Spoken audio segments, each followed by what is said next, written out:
Here's the Vinnie Penn Project. News Radio 960.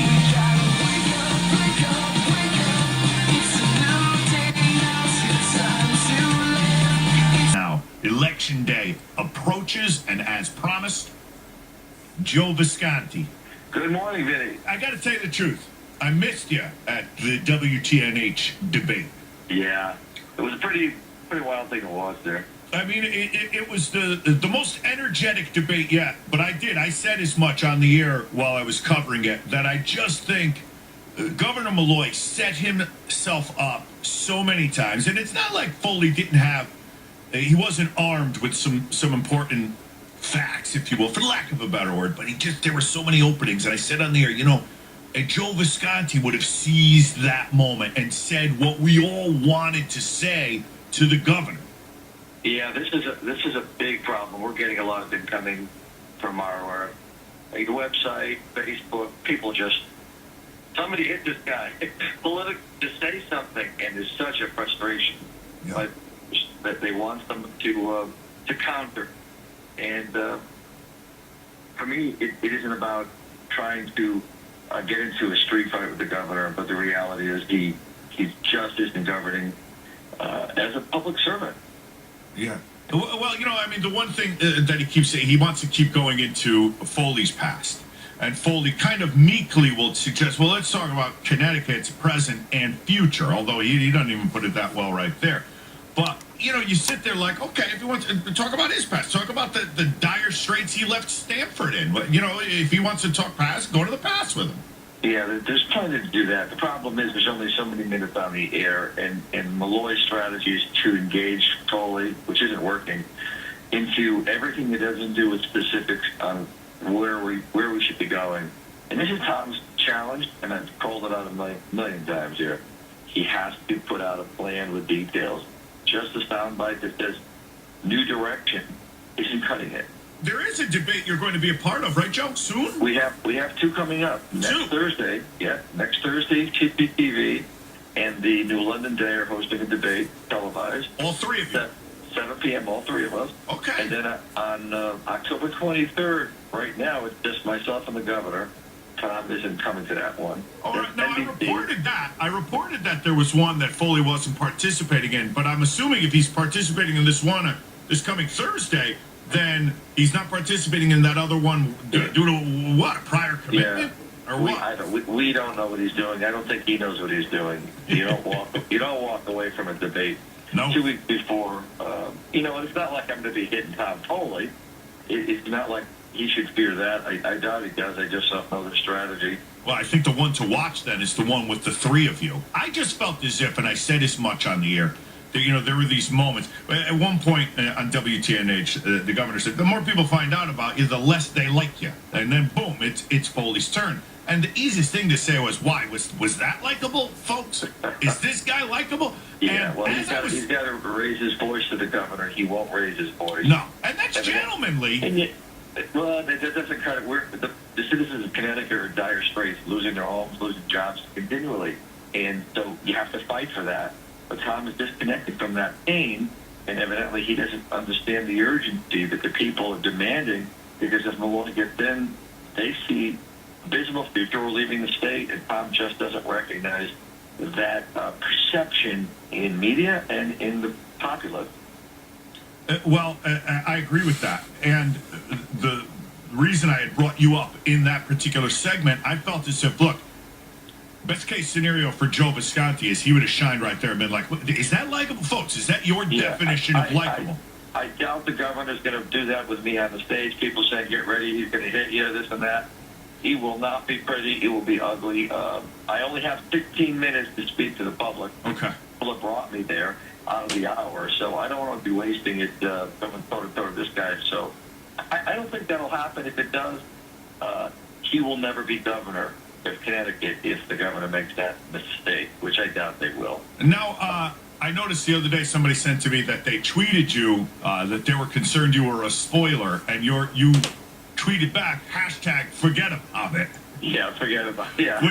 Which I think is hilarious. Forget about it. The old Italian, forget about it. I think that's a hilarious response. Now, is that proof of you just This is grassroots. This is me. You tweet me, you get me. Listen, I don't have a handler. Listen, I'm a contractor. I'm a builder. I've been elected before. I've run for Congress, but I'm a normal, regular guy like you. And why does a governor have to be some type of person you have to reach up to the stars there? They go to the governor, especially with this guy yelling at everybody, Governor Malloy.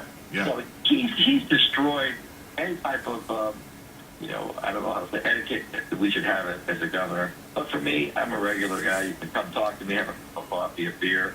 I'll help you put your roof on your house if you need a hand. I mean, that's who I am. And there's nothing wrong with that kind of governor. We have that kind of governor. I just think somebody wants to interact with me on Facebook or Twitter, I'm right there. I don't need some young intern telling go tell them this. No, I'm right there. Yeah. Get in the game. This is how the modern world is being run. You have to interact with the public if you want to run for office. And some of it's humorous I put out there because the big thing that's missing right now is optimism and enthusiasm in living in Connecticut. Beyond all the pain of money and no jobs and whatnot, we have to have leaders that are fun, a little exciting, that make us remember our roots, our home life, and this is what's really missing. People need pride. And that comes from optimism and enthusiasm. Yeah. I got to tell you, and as I said on the air too, well, I was watching with my kids, just happened to be in the room, and the way the governor was conducting himself, she at 11 years old, perception, it's interesting. She just said, geez, this one, and she doesn't know anything. It's not like I have a sign up in my lawn. I'm not that guy when it comes to politics. Her knee-jerk reaction, geez, this guy's a jerk.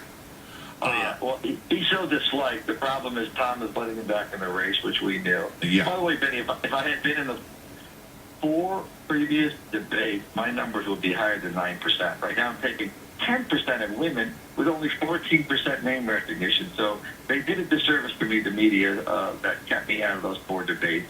And we would have been higher. We projected 18 to 22% if we were there now.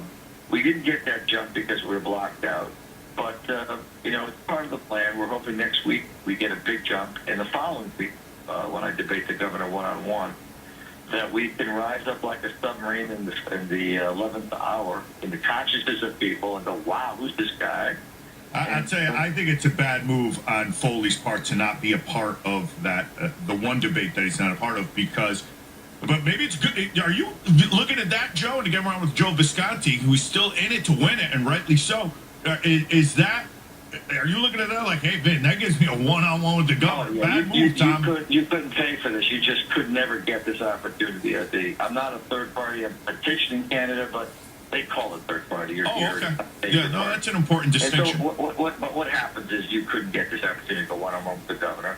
And I really want to spend my 30 minutes talking about my plans, my ideas. And the governor can defend his record. I'm not going on stage to debate Governor Malloy's failed policy. I'm going to have to put mine out there that the people nominated me to bring to the table. Yeah. So that's it. But if the governor wants a street fight, we can do that after the debate. But on stage, my time is bet on the ideas. Wait a minute, Joe. Does that mean then on Thursday, CPTV, you're not going to have a printed out truce agreement for him to sign? Oh, come on. Oof. The reality oof. is, the reality is, listen, I think the governor's smart enough and his handlers are smart enough to understand. You don't want to get into debate with me. He can attack all he wants. He can do negative, he can dig stuff up. I can't wait. This is going to be a good one. Whatever he wants to do, I'll dismantle him right on stage. He'll never become, the only opportunity he has, with me is to be respectful and address where we're going, not where we were. He had this thing he put out during the last debate, the one before yesterday, that said, I am not the one who drove Connecticut into the ditch. That may be right, Governor, but you pulled us out of a ditch and drove us off a cliff. Yeah. Okay? Yeah. Listen, I tweeted that during the debate because this is exactly what he's done. And he's not showing us where we're going. He won't be addressing the multi-billion-dollar budget deficits that are coming out. The Office of Fiscal Analysis on my website. Go right there, ViscontiForGovernor.com. You'll see it out there in the next 4 years projection. It's in the billions, probably over $4 billion in the next 3 years. And that's with a $300 million revenue boost put into the formula. In other words, they think we're going to grow that much, but it just isn't happening. Is it all his fault? No, but it's all his responsibility. and he's not addressing Tom. That's good. That's well put. That's well said. As though it's his responsibility. Yeah. He's out there with the bullhorn like I did the other day. He went out to the Yukon with a bullhorn like he's yelling against the establishment, which he is. And it's what Obama did. Obama pretends to go on the road and campaign against the man, which he is. And Malloy's picked up that program of trying to pretend I'm fighting. I'm the man. I'm fighting the establishment. No, you're not. You are the establishment. You're killing it here in Connecticut. We have no job. Yeah. What theatrics that is. It's the small business owners too, Vinnie. That's who's. We're traveling the state for 18 months now, and every time I talk to a small business owner, those are the job creators. They're just either letting people go or getting ready to make plans, sell their business, get out of state. When people look at opportunities in other states as small business owners, that's not a good sign. The major corporations, they don't create jobs. They outsource, they downsize, they go overseas, and they're here. I think yesterday it came out that the major corporations have the second, third lowest, no, maybe it's the fourth lowest corporate tax in America. So they're sitting pretty here, and yet the governor wants to continue to give them hundreds of millions of our dollars to pay here. It's just, we are, Tom's not wrong about this, we are headed in the wrong direction, but Tom has to specify, as I will, what the new direction will be. And that's where I think the CPTV debate, you're going to see Tom Bull and myself corner the governor, and he's going to have to be really careful, Governor Malloy, on stage. This is the one to watch. What time is it on Thursday, Joe? 7 o'clock, CPTV. 7 o'clock. It'll also be on radio on WNPR. Sure. And they'll be live streaming it. But, like I said, we have 16 minutes, and it's not a lot of time. It's got to be spent for me on putting my positions, my ideas, the solutions, and forward-thinking concepts of why Connecticut is where it is and where we need to go. And enough of this childish thing I've been watching between Foley and Malloy back and forth, just like two kids in the back of a station wagon when we're growing up. Elbowing each other. Elbowing the mom and dad. Will you stop it back there? I feel like, come on. Yeah, Foley was just getting noogies. He was just getting noogies on WTNH. Yeah, he was getting pop, but yesterday was pretty bad to watch Malloy just go over the top of Andy Hook stuff. And, yeah. Well, I'm glad we checked back in with you. I want to check back in with you another time too after the CPTV debate. So let's touch base after that. Good luck with it. Thank you very much. All right, Joe. See you, bud. Bye. And there you have it, Joe Visconti from late Friday morning. And make sure that you pay attention on Thursday. I think this is going to be the most important debate as far as the race is concerned.